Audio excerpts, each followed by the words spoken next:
কোন পথে রায়গঞ্জ বিধানসভা আসনটি ধরে রাখবে চিন্তায় রাজ্যের শাসক দল তৃণমূল কংগ্রেস। যদিও লোকসভায় পরাজিত প্রার্থী কৃষ্ণ কল্যাণীর ওপর ভরসা রেখেছেন মমতা বন্দ্যোপাধ্যায়, জেলার দায়িত্বে থাকা ফিরহাদ হাকিম অবশ্য কৃষ্ণ কল্যাণীকে প্রার্থী করতে দলকে সুপারিশ করেছিলেন। বিজেপি ছেড়ে তৃণমূলে এসেছিলেন রায়গঞ্জের প্রাক্তন তৃণমূল বিধায়ক, কিন্তু তাকে নিয়ে জেলার আদি নেতারা খুশি নয়। আদি বনাম নব্বের লড়াইয়ের প্রভাব লোকসভায় রয়েছে বলেই মনে করছেন রাজনৈতিক মহলের একাংশ। এমন পরিস্থিতিতে কি করবে রাজ্যের শাসক দল? তৃণমূল ভবন মনে করছে উপনির্বাচনে তারা সামলে নিতে পারবেন, কারণ উপনির্বাচন কখনোই রাজ্যের শাসক দল পরাজিত হয়নি। এবার এক নজরে দেখে নেব রায়গঞ্জ লোকসভার ফলাফল অনুযায়ী কোন পর্যায়ে দাঁড়িয়ে আছে তৃণমূল কংগ্রেস। নির্বাচন কমিশনের হিসেব অনুযায়ী শুধুমাত্র রায়গঞ্জ বিধানসভায় সদ্য সমাপ্ত লোকসভা নির্বাচনে কৃষ্ণ কল্যাণী পিছিয়ে ছিলেন প্রায় 46,000 ভোটে। অন্যদিকে রায়গঞ্জ পুরসভার 27টি ওয়ার্ডে এগিয়ে বিজেপি, তাই উত্তরবঙ্গের এই লোকসভায় বাড়তি চাপে থাকবে তৃণমূল কংগ্রেস। আমি প্রথমে আমাদের দলের নেত্রী মাননীয় মুখ্যমন্ত্রী মমতা বন্দ্যোপাধ্যায়কে নিজের হৃদয় অন্তরস্থল থেকে ধন্যবাদ কৃতজ্ঞতা জানাচ্ছি যে উনি আমার উপর আস্থা রেখেছেন, বিশ্বাস রেখেছেন। আর আমি নিজের 100% দিয়ে আমি এই নির্বাচন ডেডিকেশনের সাথে লড়ব। আর সারা বাংলা জুড়ে যে হিসাবে মাননীয় মুখ্যমন্ত্রী মমতা বন্দ্যোপাধ্যায়ের উন্নয়নের বন্যা বইয়ে দিয়েছেন, 74টা প্রকল্প সাধারণ জনগণকে উপহার দিয়েছেন, তাতে সরাসরি সাধারণ জনগণ উপকৃত হচ্ছে। আর রায়গঞ্জবাসীকে আমি 3 বছরে নিজের বিধায়ক টেনিয়ারে আমি যা কাজ করেছি তার রিপোর্ট কার্ড আমি রায়গঞ্জবাসীকে দিয়েছি। কিছু কাজ আরও পেন্ডিং রয়েছে।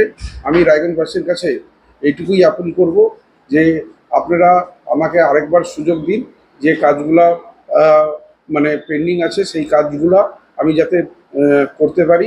এই আপিলই আমি রায়গঞ্জবাসীর কাছে আমি রাখছি। কেননা আজকে পশ্চিমবঙ্গে আপনারা জানেন তৃণমূল কংগ্রেসের সরকার রয়েছে। আর এখানে তৃণমূল কংগ্রেস থেকে আমাকে জিতাইলে পরেই এখানে রায়গঞ্জের সার্বিক উন্নয়ন হবে, এটা আমি আস্থা রাখি, বিশ্বাস রাখি। সত্য লোকসভার ভোট গেল, এই ভোটে আপনাকে রায়গঞ্জ লোকসভার মানুষ আপনাকে পরাজিত করেছে। তারপরে দল কি দেখলো যে আপনার প্রতি আস্থা রাখে? দেখুন, লোকসভা নির্বাচন একটা আলাদা নিরিখা হয়, বিধানসভা নির্বাচন আলাদা নিরিখা হয়। লোকসভার হয়তো আমরা ব্যর্থ হয়েছি, তার দল আলোচনা পর্যালোচনা করবে। হ্যাঁ, সেটা দল খতিয়ে দেখবে যে কোথায় কি ত্রুটি থেকেছে, সেই ত্রুটিগুলো আগামী দিনে যাতে না থাকে সেই হিসাবে আমরা এগোবো। কিন্তু বিধানসভা নির্বাচন আজকে সরকার তৃণমূল কংগ্রেসের আছে। বিধানসভা নির্বাচন এখান থেকে যদি একজন কেউ বিজেপি জিতে যায় তাকে মানে অপোজিশনেই বসতে হবে, সে কিন্তু উন্নয়ন করতে পারবে না। আজকে আমি যদি এখান থেকে তৃণমূল কংগ্রেসের প্রার্থী যদি জয়ী হয়ে যাই, নিশ্চিত আমি সরকারেই সামিল হব। আর সরকারের কাছ থেকে আমি রায়গঞ্জের যেটা উন্নয়ন আছে সেটা আমি নিয়ে আসতে পারবো। রায়গঞ্জের সার্বিক ডেভেলপমেন্টটা হবে। একটা কথা আমি আগেও বলেছিলাম, রায়গঞ্জ বারশোয়ের ব্রিজের ব্যাপারটা, সেই কাজও 90% কাজ হয়ে গেছে, ফিনান্স থেকে অ্যাপ্রুভালও হয়ে গেছে, শুধু বিহার থেকে এনওসি আসা বাকি। আজকে যদি রায়গঞ্জবাসী যদি আমাকে এই সুযোগটা দেয় তাহলে নিশ্চিত রায়গঞ্জ বারশোয়ের যেটা ব্রিজের দীর্ঘদিনের দাবি, সেই দাবিটা পূরণ হবে। আর রায়গঞ্জের ছোট মাঝারি এই ব্যবসায়ীগুলা এতে উপকৃত হবে, ছোট বড় দোকানদার সবাই এতে উপকৃত হবেন। কেননা বারশোয়ের সারাউন্ডিং 50-60 কিলোমিটার দূরত্বে একটাই বড় মার্কেট, সেটা হচ্ছে রায়গঞ্জ। তো বারশোয়ের লোকেরা সব কেনাকাটা করতে রায়গঞ্জে আসবেন, আর রায়গঞ্জ অর্থনৈতিক দিক থেকে অনেকটা এগিয়ে যাবে। সেই জন্য আমি রায়গঞ্জবাসীকে অনুরোধ করব, আপনারা বিবেচনা করে এবার উন্নয়ন যাতে হয় তার নিরিখে আপনারা ভোট করবেন। আশা রাখবো আপনারা তৃণমূল কংগ্রেস আমাকে কৃষ্ণ কল্যাণীকে ভোট করবে, এই আস্থা বিশ্বাস আপনাদেরকে রাখছি। আপনাদেরকে আরেকবার বলছি যে আমাকে কিছু রায়গঞ্জের যে ডেভেলপমেন্টের কাজ বাকি রয়েছে সেই কাজটা করার একবার আপনারা আমাকে সুযোগ দিন।